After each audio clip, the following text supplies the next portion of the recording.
मुकेश जी बारामदे में अभी अखबार पढ़ रहे थे। ऐसे समय में उनकी पत्नी निर्मला जी चाय लेकर उनके सामने खड़ी हो गई। आज निर्मला जी का चेहरा उदास दिखाई दे रहा था। चाय का कप लेते हुए मुकेश जी ने पत्नी को उदास देखकर पूछा, क्या बात हो गई, तुम आज इतने उदास दिखाई दे रही हो।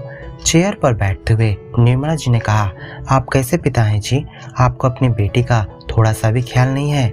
आप एक पत्थर दिल इंसान हैं। एक बार और आप सोचकर देख सकते थे। मैं तो एक माँ हूँ और मैं अपनी बेटी को आपके जिद के चलते इस तरह तिल तिल कर मरते हुए नहीं देख सकती। आपके एक हाथ से वो फिर से स्वस्थ हो सकती है। मुकेश जी अब चेयर से उठ खड़े हुए और गुस्से में कहने लगे, तुमने ही उसे इतना छूट दे रखा था और इसलिए आज वो इतनी बिगड़ गई है। तुम दोनों माँ बेटी को पहले भी कहा है कि मैं उस साधारण लड़के के साथ अपनी एकमात्र बेटी का ब्याह नहीं करूँगा। आस पड़ोस के लोग और रिश्तेदारों के सामने तब मैं मुंह दिखाने लायक नहीं रहूँगा। क्या तुम यही चाहती हो? उससे शादी करने से अच्छा है कि मैं अपनी बेटी को कुंवारी ही घर पर बैठा कर रखूँ।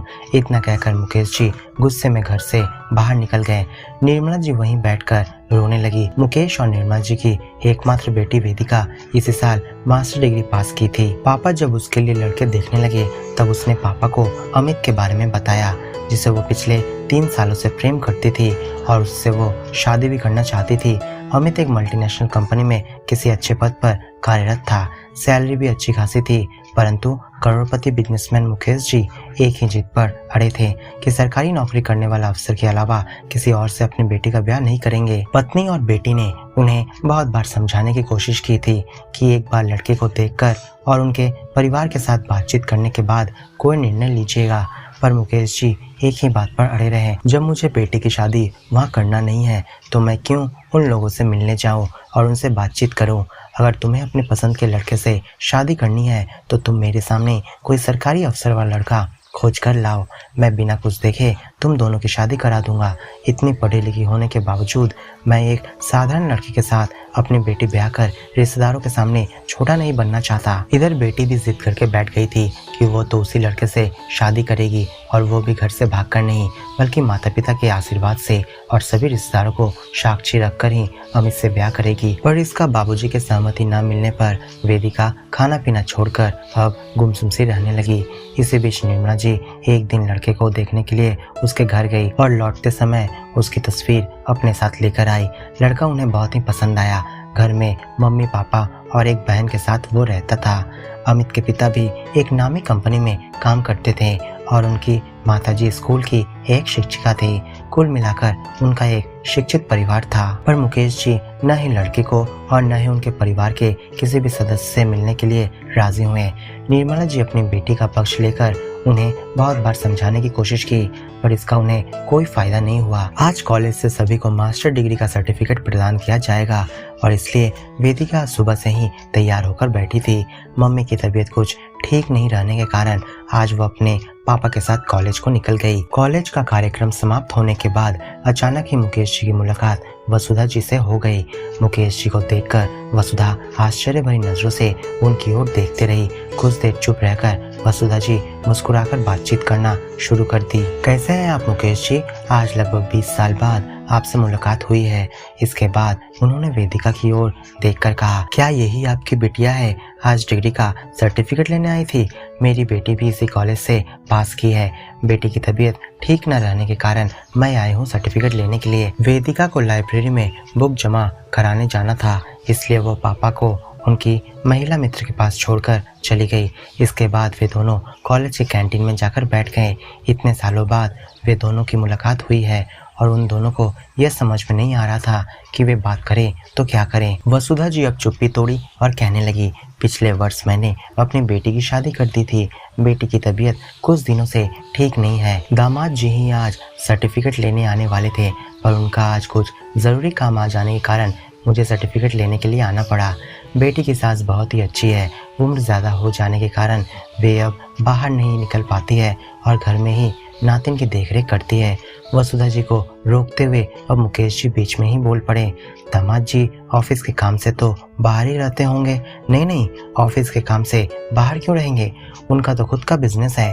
बिजनेस के लिए उन्हें कई बार दूसरे शहर में जाना पड़ता है। बिजनेस करने वाले लड़के से अपनी बेटी की शादी क्यों कर दी, तुम्हारी बेटी तो इतनी पढ़ी लिखी है, मुकेश जी ने बीच में टोका। अरे हमने नहीं करी है, वे एक दूसरे से बेइंतहा मोहब्बत करते थे और इसमें मुझे और मेरे पति को कोई एतराज नहीं था, इसलिए हमने दोनों को शादी करने की इजाज़त दे दी। फिर भी बिजनेसमैन से ही क्यों, कोई अच्छा सरकारी नौकरी करने वाला लड़का क्या तुम लोगों को नहीं मिला। मुकेश जी की बातें सुनकर अब वसुधा जी आश्चर्यचकित होकर उनकी ओर देखने लगी और फिर बोली, जब भी किसी से सच्चा प्रेम होता है तो कोई यह नहीं देखता कि वो बिजनेसमैन वाला है या नौकरी करता है, प्रेम तो मन से किया जाता है।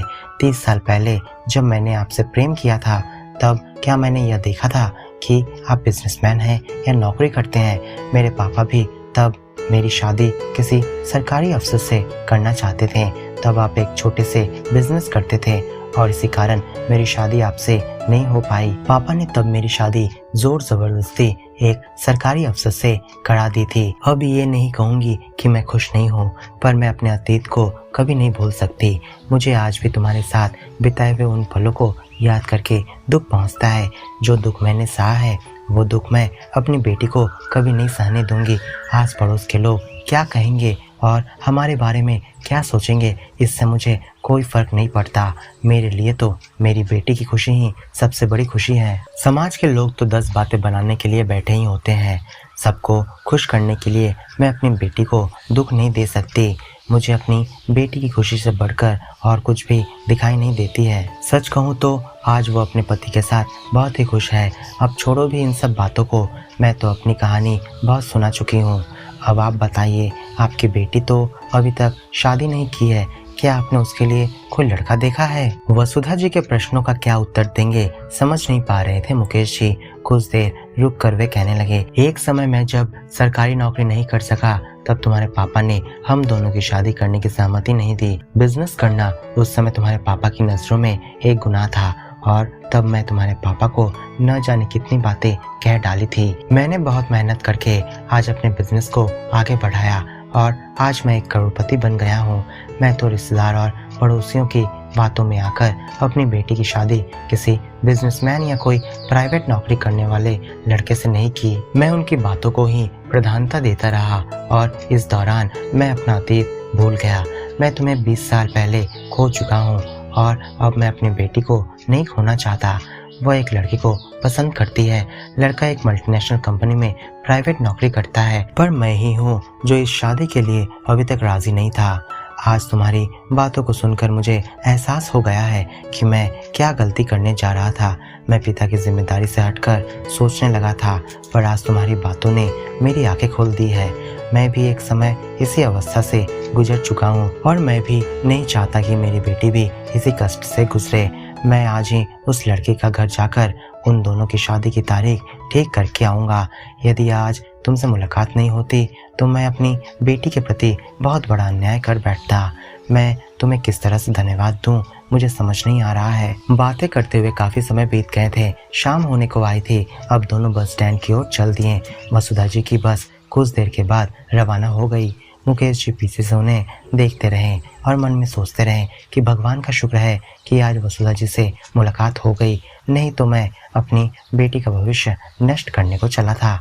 आज मैं निश्चिंत हूँ कि वसुधा जी के कारण मैं एक सही फैसला कर पाया। तो दोस्तों, क्या आपको ये कहानी अच्छी लगी तो इस वीडियो को लाइक और अपने दोस्तों के साथ शेयर जरूर करें और ऐसे नई स्टोरी सुनने के लिए हमारे चैनल को सब्सक्राइब करना बिल्कुल ना भूलें। आपको कौन सी प्रकार की कहानी पसंद है हमें कमेंट में लिखकर जरूर बताएं।